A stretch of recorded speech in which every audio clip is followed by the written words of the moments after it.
Halo semua, kenalin saya Biki. Di video kali ini saya ingin sharing terkait perintah-perintah dasar yang ada di Linux atau Unix.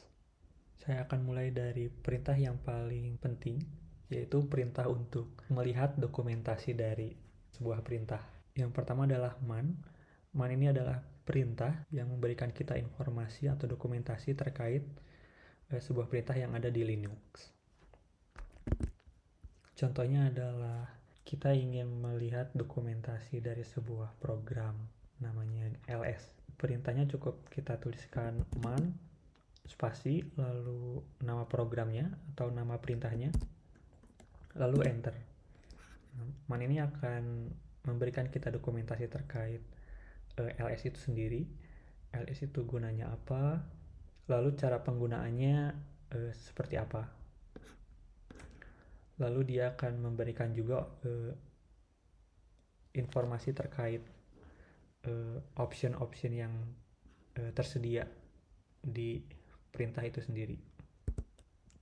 Yang kedua itu adalah info. Info ini mempunyai fungsi yang sama dengan man, penggunanya juga sama. Kita tuliskan info lalu nama perintahnya apa. Nah, di sini info ini akan memberikan dokumentasi, informasi terkait perintah. Cara yang terakhir adalah dengan menambahkan option min help atau minha setelah komen yang ini kita cari tahu. Namun sebagai catatan, kedua komen ini belum pasti akan tersedia di setiap komen. Contohnya adalah ketika kita ingin mencari tahu dokumentasi dari komen docker, kita cukup tuliskan docker min help. Nah, di sini dia akan menampilkan informasi dari docker, penggunaannya seperti apa, lalu optionnya ada apa aja, beserta fungsinya apa. Lalu jika docker ini mempunyai subcommand, dia akan menampilkan subcommandnya itu. Option min help ini atau minha memiliki format yang berbeda-beda tergantung dari si pembuat perintah itu. Selanjutnya kita akan masuk ke daftar perintah-perintah dasar yang menurut saya penting untuk dihafal, minimal nama perintahnya. Yang pertama adalah pwd. Pwd ini adalah perintah untuk menampilkan current working directory. Jika kita coba pwd, dia akan menampilkan current working directory. Di kasus saya adalah users, Bisky Eric, Jurgen. Jika kita ingin membaca dokumentasi dari perintah pwd, balik lagi ke awal, kita bisa menggunakan perintah man, lalu nama perintah yang ingin kita cari tahu, man pwd.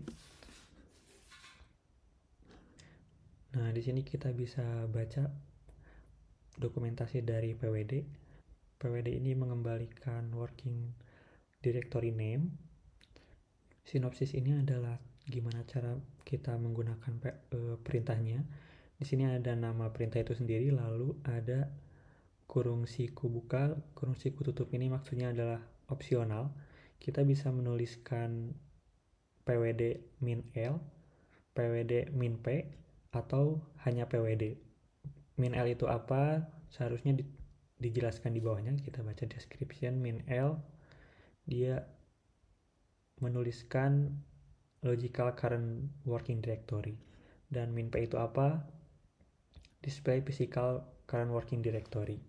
Nah, untuk keluar dari perintah man ini, kita bisa tekan tombol Q. Perintah selanjutnya adalah clear. Clear ini adalah perintah untuk membersihkan output dari terminal. Nah, di sini saya udah banyak output di terminal.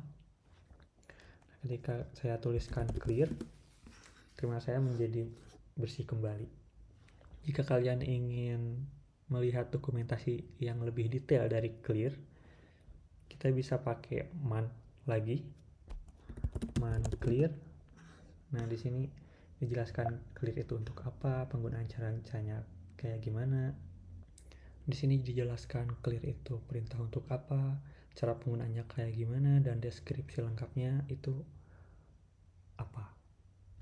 Kita kembali lagi. Selanjutnya adalah ls. ls ini adalah perintah untuk menampilkan list file atau directory dari current working directory. ls ini adalah singkatan dari list, ls. Nah, di sini saya punya satu folder namanya Bonang Infra. ls itu apa? Kita bisa pakai man untuk mencari tahu man ls.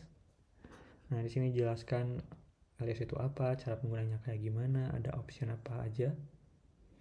Lalu deskripsi lengkap dari ls beserta optionnya untuk apa.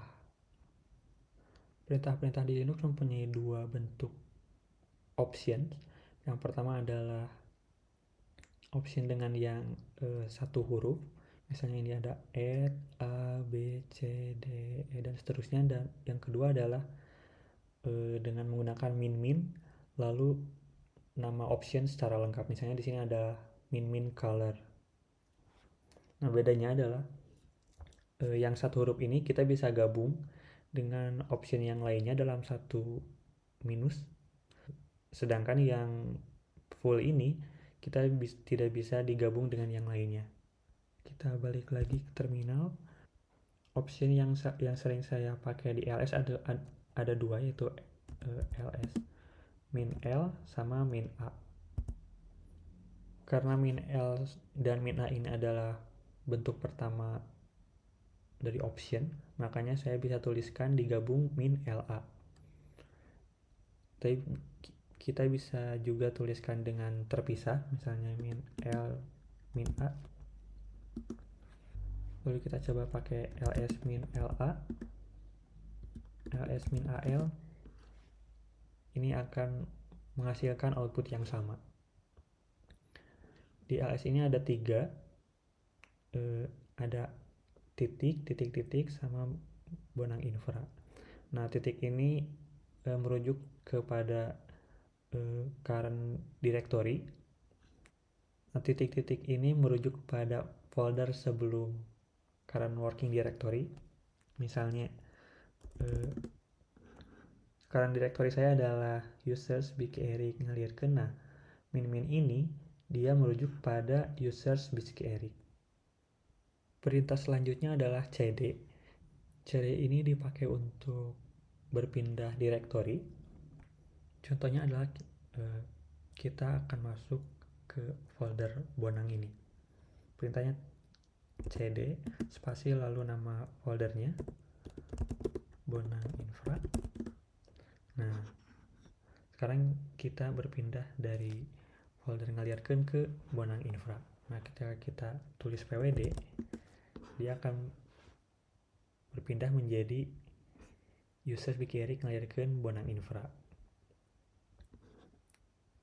Nah, ketika kita ingin balik lagi ke folder sebelumnya, kita bisa tuliskan cd terus users secara komplit sampai ngalirkeun, atau kita bisa pakai yang titik-titik ini, cd titik-titik. Nah, dia balik lagi ke folder sebelum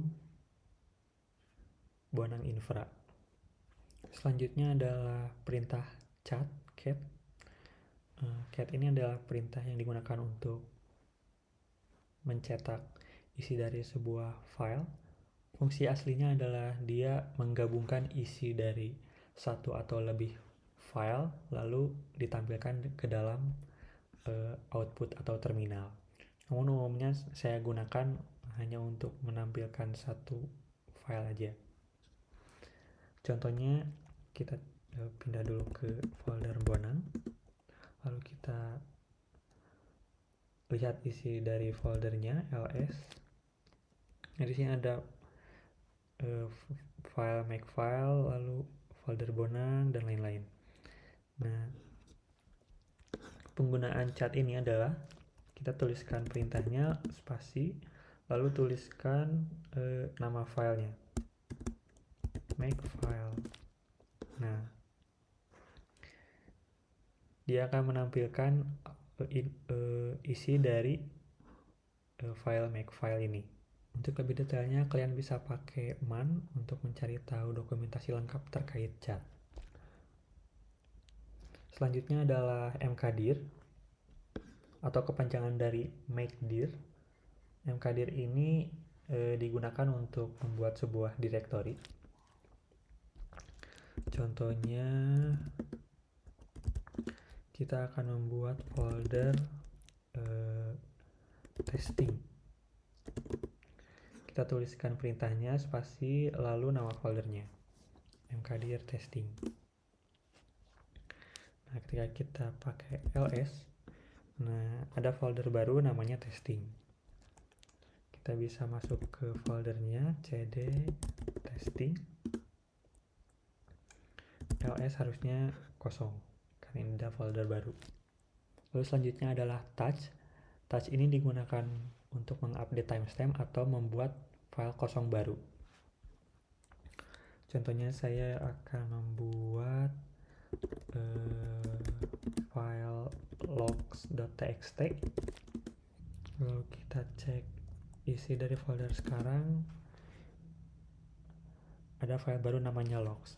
Kalau kita pakai chat untuk melihat isi dari logs ini adalah file kosong. Kita bersihkan dulu terminalnya pakai clear. Selanjutnya adalah rm. Rm ini digunakan untuk menghapus file atau bisa digunakan untuk menghapus directory juga beserta isi-isinya. Contohnya, kita coba bikin file yang lain lagi, log1.txt. Sekarang ada 2 file. Nah, cara penggunaan rm ini adalah rm spasi nama file atau folder yang ini kita hapus. Contoh ini kita hapus logs.txt. Nah, ketika kita cek lagi harusnya filenya hilang dan tersisa log1.txt. Kita coba hapus sebuah directory. Kita buat dulu directory misalnya mkdir folder 1. Kita masuk ke folder itu, bikin satu lain lagi, text.txt, balik lagi. Nah, penggunaannya adalah kita coba rm folder 1.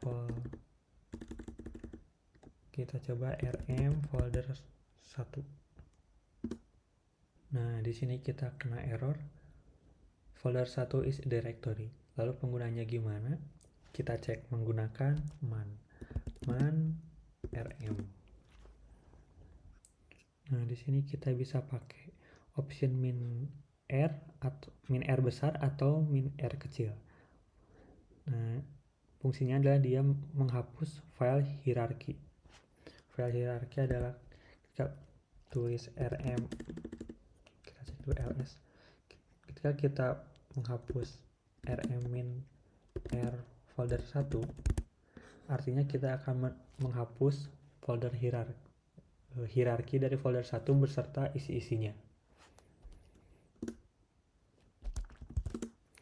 Nah, folder 1 sudah kehapus. Lalu perintah selanjutnya adalah cp.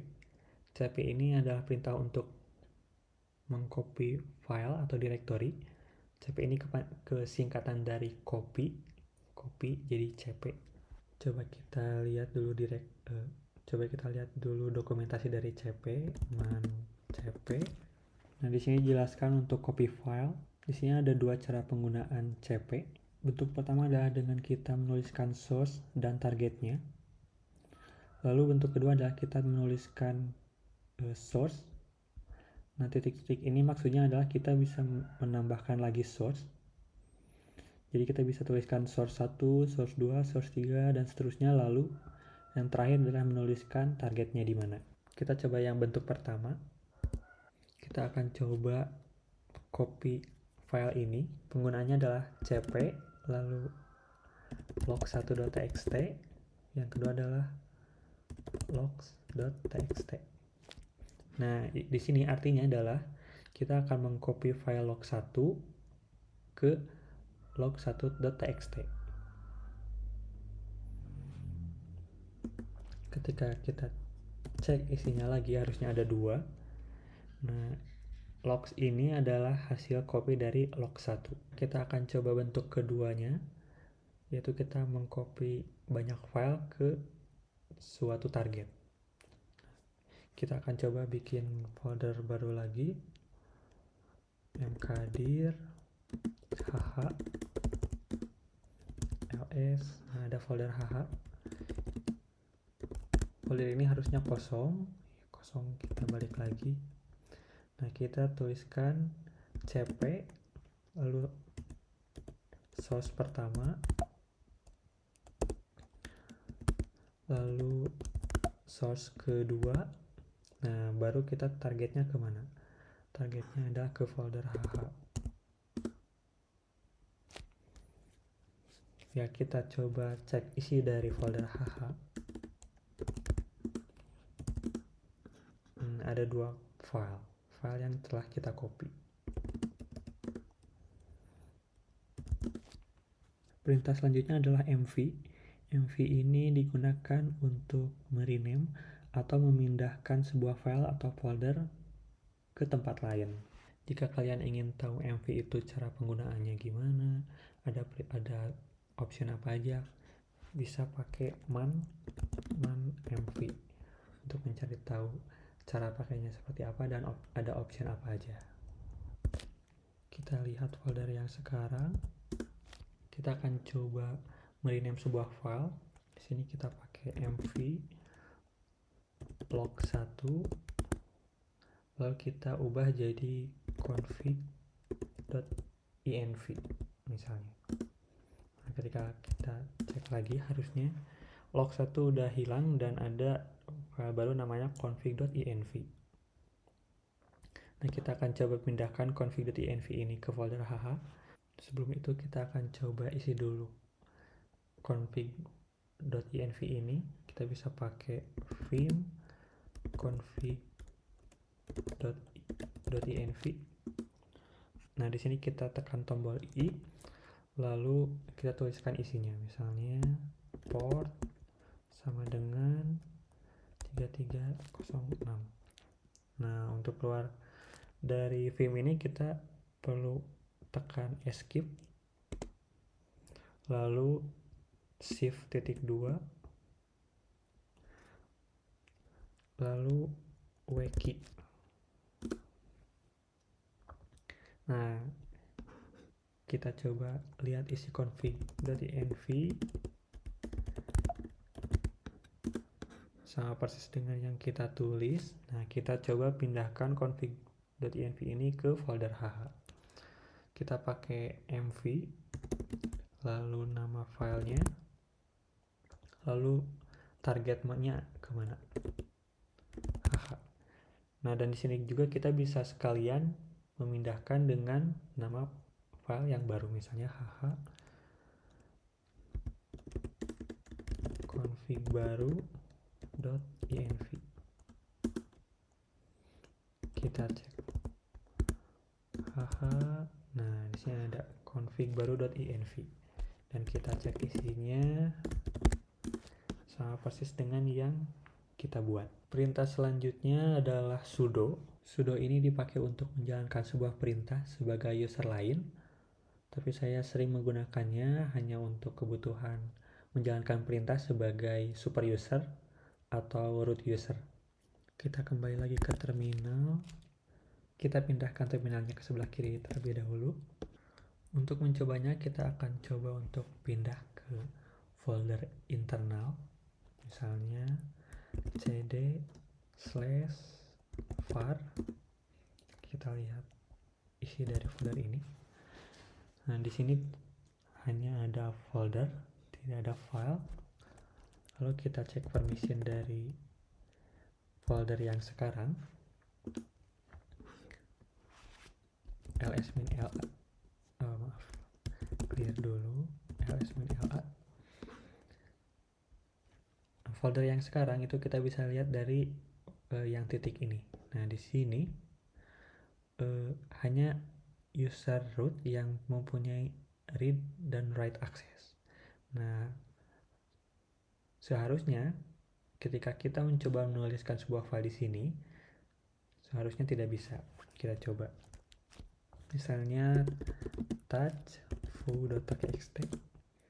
Nah, kita kena permission error karena yang di folder sekarang yaitu minvar hanya user root yang memiliki write access.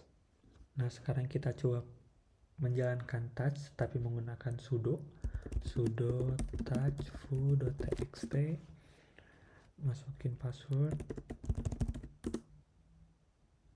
Nah, tidak ada error. Kita cek isi dari folder yang sekarang, ls. Nah, di sini ada file baru yang kita buat menggunakan sudo. Nah, kita cek permissionnya, ls-la. Nah, ketika kita cek, file foo ini memiliki akses yang sangat terbatas. Karakter pertama ada menunjukkan jenis dari file ini. Strip artinya adalah sebuah file, lalu D itu artinya adalah sebuah directory. 3 karakter selanjutnya adalah menjelaskan akses untuk user root.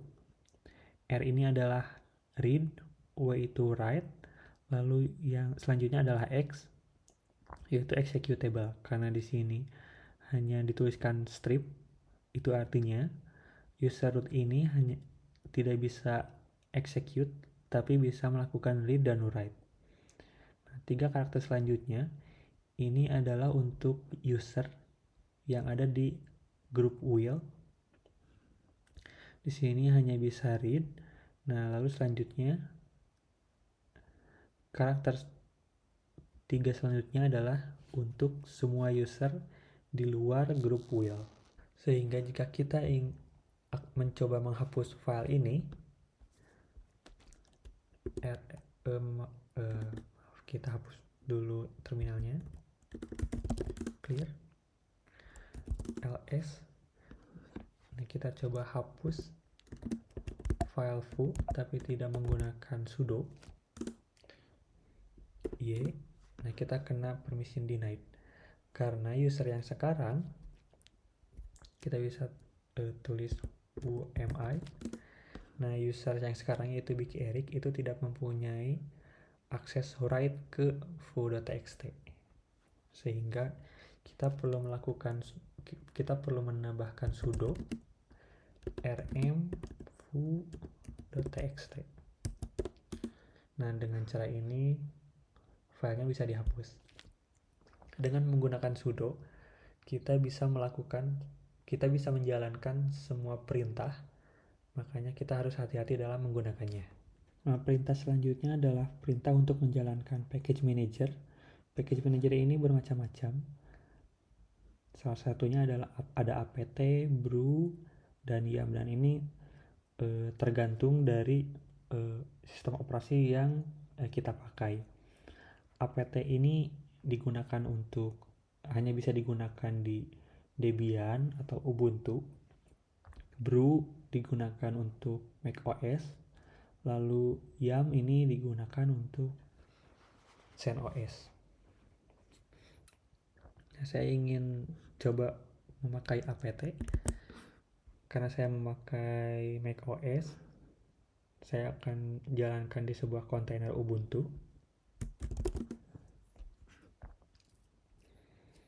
Kita coba apt. Nah, apt ini ada. Cara penggunanya berbeda-beda tergantung dari package manajernya, tapi kita bisa pakai man atau min help untuk mencari tahu dokumentasi dan cara penggunaan dari package manager itu sendiri. Nah, di kasus saya tidak bisa menggunakan man karena saya menjalankan Ubuntu dalam sebuah kontainer. Man apt. Nah, di sini tidak menampilkan dokumentasi dari apt. Nah, tapi kita bisa pakai cara yang lain, yaitu pakai option min help atau minha. Apt min help. Kita hapus dulu. Clear apt min help. Nah, di sini dituliskan komen-komenan apa aja di apt itu. Nah, untuk menginstal sebuah package atau aplikasi itu bisa menggunakan apt install lalu nama program yang ingin kita install. Untuk kasus ini saya ingin install aplikasi namanya Curl, apt install Curl. Nah, jika kita menemukan error unable to locate package ini, itu artinya Curl ini tidak ada di database apt saat ini. Untuk memperbaikinya, kita harus mengupdate dulu list dari package yang ada di apt, lalu kita bisa coba install lagi aplikasi Curl-nya. Untuk mengupdate package listnya, kita bisa menggunakan apt update, lalu enter. Kita tunggu beberapa saat apt untuk ngedownload semua list dari package. Nah, ini udah selesai. Kita hapus dulu terminalnya, clear. Kita coba lagi install si aplikasi Curl ini, apt install Curl. Kita tulis Y. Nah, di sini si apt ini akan mendownload binary dari apt lalu menginstal di sistem kita. Nah, di sini udah selesai diinstal. Kita hapus terminalnya dulu. Nah, untuk kasus ini kita akan coba menembak sebuah API. Kita coba sampel API request. Nah, kita coba tembak sebuah API ini buat ngambil list dari users. Copy. Nah, penggunaannya adalah kita tulis curl lalu nama endpointnya. Nah, di sini ditampilkan output atau respons dari API ini. Curl ini adalah perintah untuk melakukan HTTP request. Kita akan coba API yang lain. Nah, kita coba untuk melakukan HTTP post. Nah, kita copy dulu API-nya. Copy. Nah, di sini kita menuliskan curl lalu API-nya request. Nah,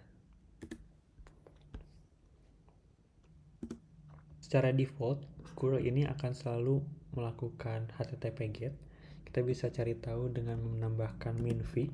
Minv ini artinya verbose. Jika kita menambahkan minv, curl ini akan menampilkan output secara detail. Kita coba minv. Nah, di sini bisa dilihat bahwa curl ini melakukan HTTP GET. Untuk melakukan HTTP POST, kita cukup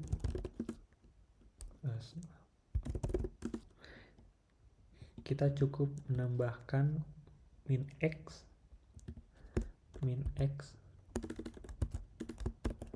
post sebelum endpointnya.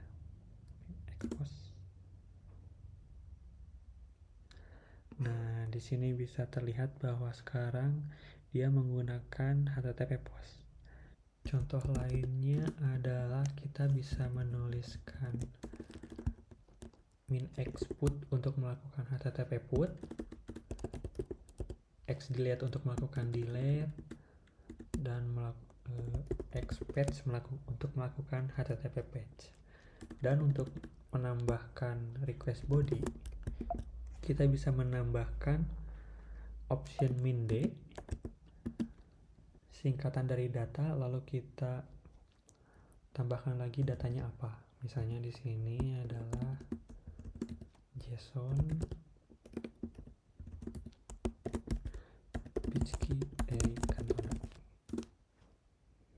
Nah, di sini terlihat bahwa kita berhasil mengirimkan data name Big Eric ke server dan kita mendapatkan respons sesuai dengan params. Di sini kita ada yang kurang. Content type yang dipilih defaultnya menggunakan application xform, sedangkan yang kita kirimkan adalah sebuah JSON. Nah, untuk mengubah header content type, kita bisa menambahkan min h yang artinya header. Lalu kita tuliskan header apa yang ingin kita tambahkan. Di sini content type. Content type kita adalah sebuah JSON, application JSON. Nah, sekarang kita sudah melakukan request yang benar. Kita melakukan request HTTP post dengan content type application JSON dengan data name Wiki Eric dan responnya sesuai dengan yang kita kirimkan. Selanjutnya kita kembali ke slide. Selanjutnya adalah wget. Wget ini digunakan untuk mendownload sebuah file di internet. Untuk contoh ini saya akan mencoba melakukan download sebuah source code di GitHub. Kita bisa Hydra.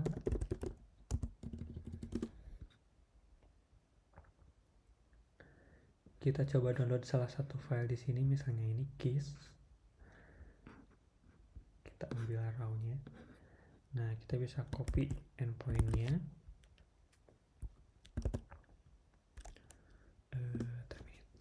Nah, di sini kita pindah dulu ke folder testing kita. Nah, di sini kita bisa menggunakan wget. Kita tuliskan wget lalu endpoint dari sebuah filenya.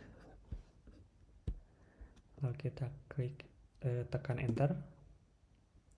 Dan si wget ini melakukan download. Nah, hasilnya disimpan di keys.go. Kita cek direktorinya. Di sini ada keys.go dan coba kita cek isi dari filenya. Nah, isinya sama dengan yang dibuka di browser. Ini bisa digunakan untuk mendownload file apapun, file binary, file zip, dan lain-lain. Perintah selanjutnya adalah less. Less ini adalah perintah yang kita gunakan untuk paginating result atau output dari sebuah perintah. Karena secara default perintah-perintah yang kita jalankan di terminal itu akan ditampilkan di standar output, lalu akan muncul di terminal. Nah, ketika output ini ada sangat besar, kemungkinan besar akan membuat kita sulit untuk mengecek dari outputnya. Contoh penggunaannya adalah kita bersihkan dulu.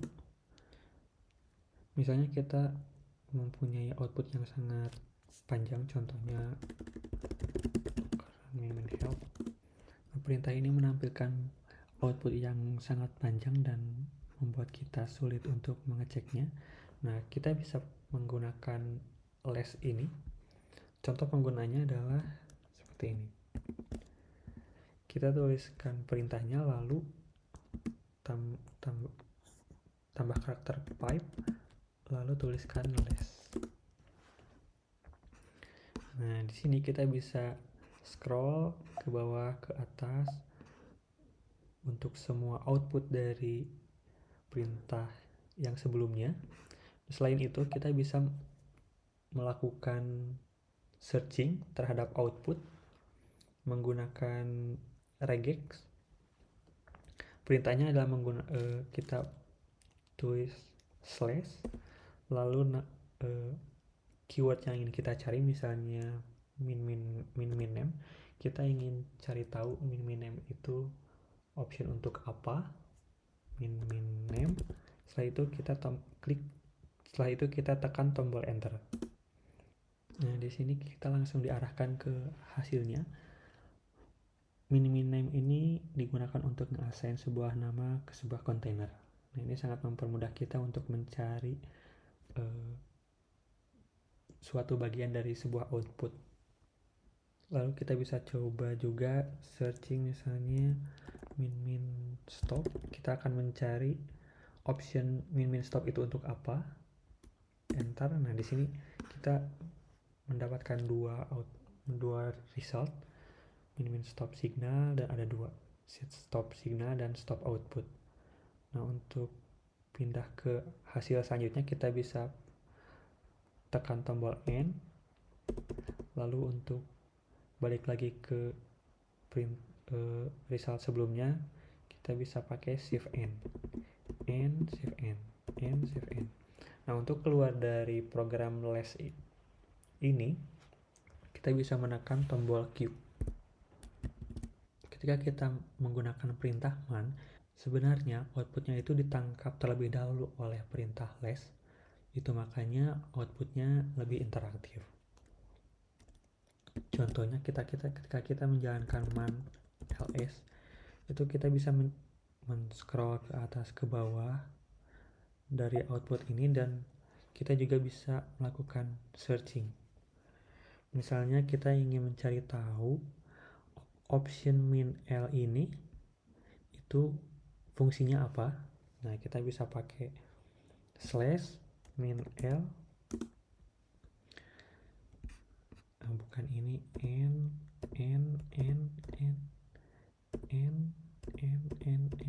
Nah ini min L ini apa, dia ngelist file dalam format yang panjang atau yang lengkap. Lalu kita bisa cek juga min A. Nah ini udah di akhir, kita balik lagi min E, shift N. Nah min A ini fungsinya kita bisa menampilkan file atau folder yang diawali dengan dot. Untuk keluar dari perintah ini kita bisa menekan tombol Q. Kita kembali lagi ke slide. Selanjutnya adalah program tail. Tail ini digunakan untuk menampilkan bagian akhir dari sebuah file, lalu mengikuti setiap perubahan yang ada. Tail ini digunakan jika kita ingin melihat sebuah logs dari program yang ditulis ke dalam sebuah file. Contohnya adalah jika kita ingin melihat semua perubahan yang terjadi pada file logs.txt ini. Kita hapus dulu terminalnya, clear ls. Cara penggunaannya adalah tail logs.txt. Nah jika kita menggunakan tail lalu nama filenya, kita hanya akan melihat isi dari logs.txt sampai akhir lalu selesai. Nah jika kita ingin melihat sampai semua perubahan yang akan terjadi, kita menambahkan min f yang artinya follow. Nah di sini programnya tidak akan berakhir. Kita coba menambahkan sebuah, nah di sini kita akan coba menambahkan perubahan ke dalam logs.txt. Kita bikin terminal baru,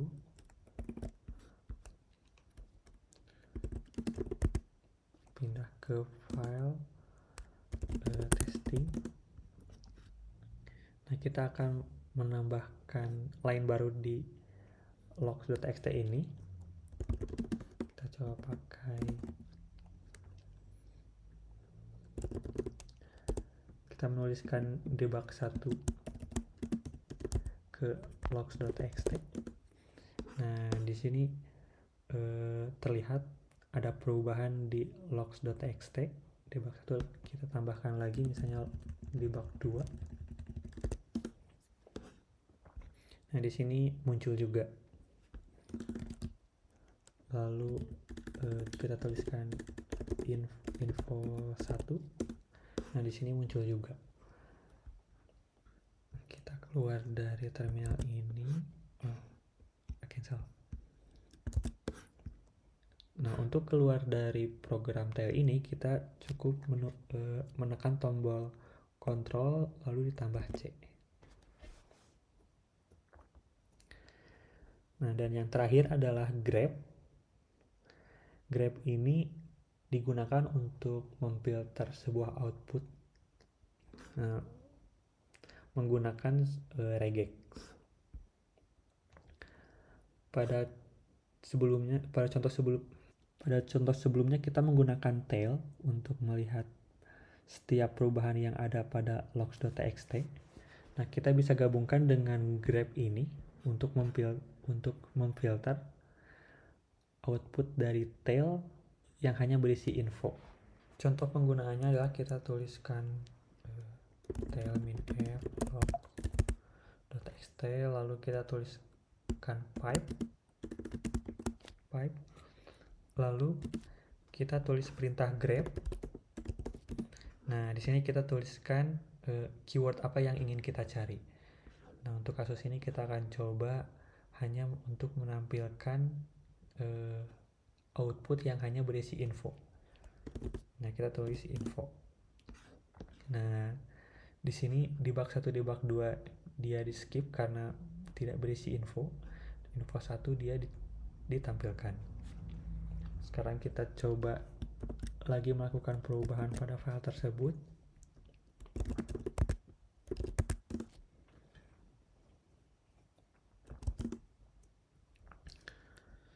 Kita akan tuliskan line baru berisi info 2 ke dalam file logs. Nah, di sini perubahannya muncul. Lalu kalau jika kita menambahkan debug 3, ini tidak akan muncul. Nah, ini sangat berguna untuk kita memfilter output dari sebuah program. Grep ini bisa digabungkan dengan perintah-perintah lainnya. Contohnya, saya ingin melihat dokumentasi dari Docrun, lalu saya hanya ingin melihat baris yang hanya berisi name. Dengan ini kita bisa mencari informasi lebih mudah dari sebuah output program. Ya, sekian dari saya, sampai jumpa di video selanjutnya.